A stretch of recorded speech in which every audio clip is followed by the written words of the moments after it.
You ask Tiger to solve. This deals with linear equations with one unknown. The final result is x equals -2. Let's solve it step by step. Simplify the expression. Expand the parentheses. Simplify the arithmetic.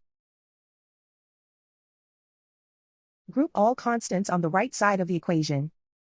Add 3 to both sides. Simplify the arithmetic.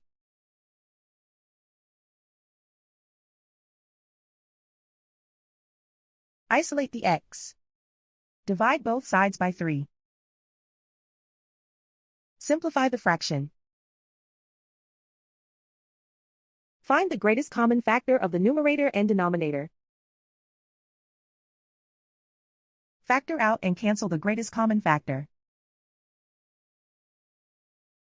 And so the final result is x equals -2.